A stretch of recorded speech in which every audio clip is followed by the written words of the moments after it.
Салам достор, мен сиздерге бүгүн уйгур лагманын жасап көрсөтмөкчүмүн. Анда эмесе биз менен болуңуздар. Биз камырыбызды мынтип ортосун ачып алып элес.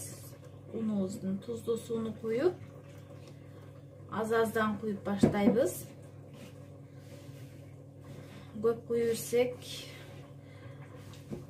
болбой калышы мүмкүн.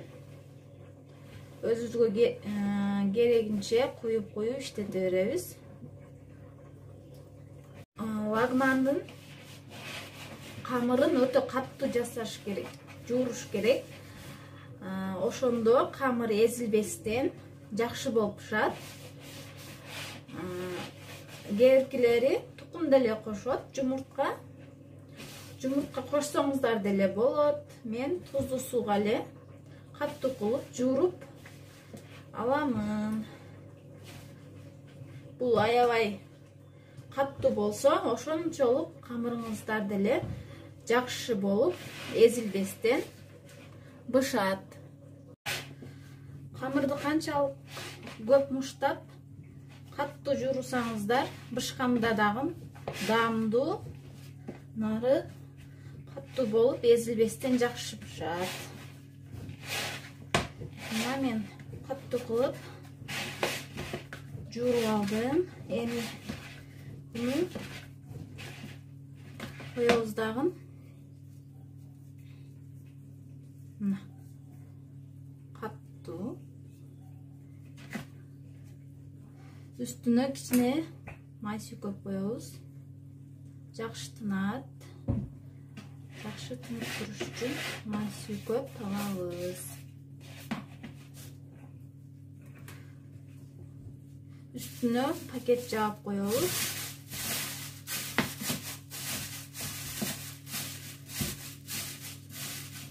Bunu bir 15 minuttan keyin alıp ulantabız.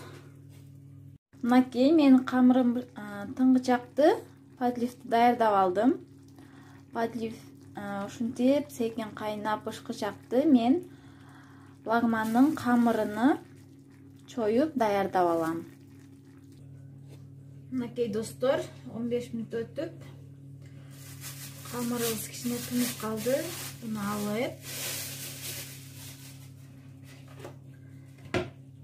жайып алып, бөлүктөргө бөлүп алабыз.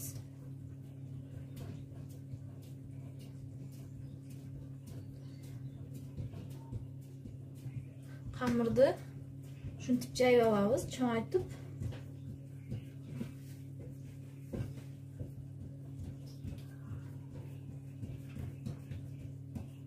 Kırkıp teyzep aldık. Эми çoyup başlayız. Bunu da öttü juka emes. Öttü kalın emes. Ortaça kalınlıkta kılıp mınday bolsa bolot. Bunu biz birinci maylap alabız. Tavağımızды maylap, kamırımızды tegeretip çıkarız.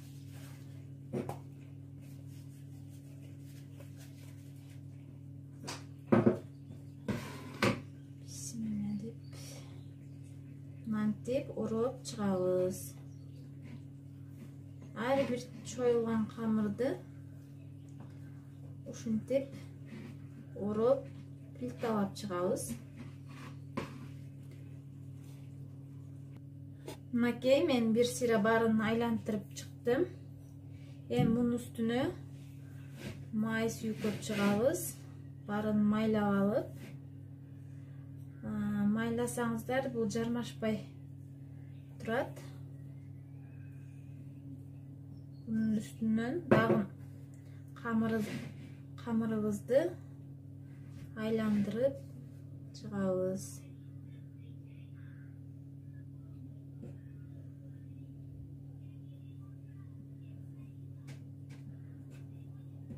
Şöyle. Bu kamırımızdı dağın bir yarım saatga tındırıp koyuyoruz. Ondan keyin çoyuştu başlayız. Mınакей достор, барыны тегеретип алдым. Эми бунун бетине пакет жабып, жарым саатка тындырып коебуз. Тынгандан кийин чойгон оңой болот. Камырыбыз тынып, жакшынакай болуп калды. Эми буну чоюп баштайбыз. Бисмилла.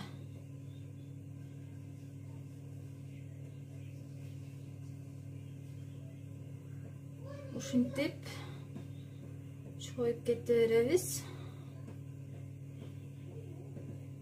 Бирден чоюп алам мен.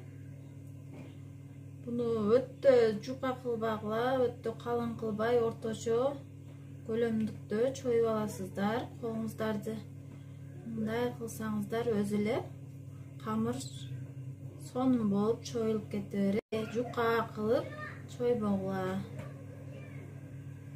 Ушул калыңдыкта болот мына. Мынтип алып, эми жерге мынтип бирейки. Бул камырыбыз өтө жумшак болуп калса, мынтип чапканыбызда үзүлүп кетиши мүмкүн. Камыр катуу болсо, бул үзүлбөй жакшы болот. Мына камырыбыз даяр. Эми буну кайнаган сууга туз салып бышырып алабыз. Мынтип колуңуздарды мынтип тегеретсеңиздер, мынтип чоюлуп өзү эле жакшынакай болуп кете берет мына. Бул өтө оңой. Кээ биркилер бул лагман чоюш кыйын дейт.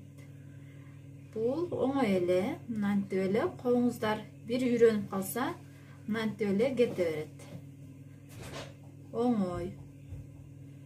Бул аябай жакшы, тоюмдуу тамак болот.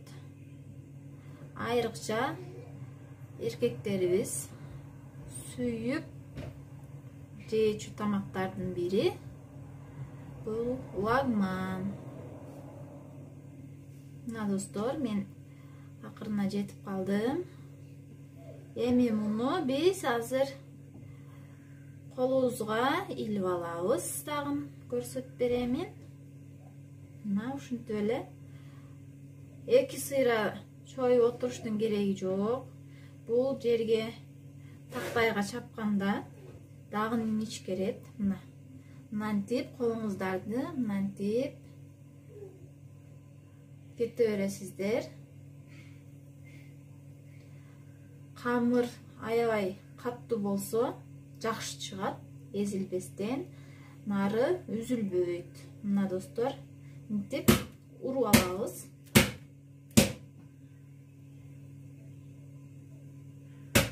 Мынакей көрсөттүм. Мына үзүлгөн жок.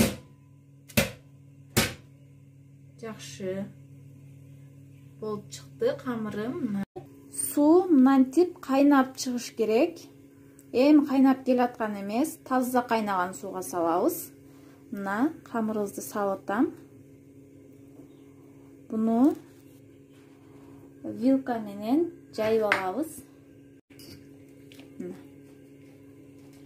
Бул тез эле бышат. Бул майга сиңип эле уже неме пышып калган.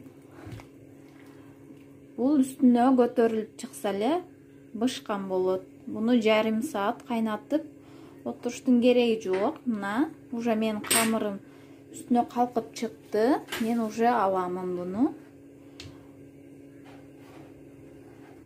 Мына мен камырымды сүзүп алдым. Эми бул калган камырымды дагы чозуп бышырып аламын. Мынакей достор, биздин уйгур лагманыбыз даяр. Барыңыздардын тамагыңыздар таттуу болсун. Кийинки видеороликте көрүшкөнчө сак саламатта туруңуздар.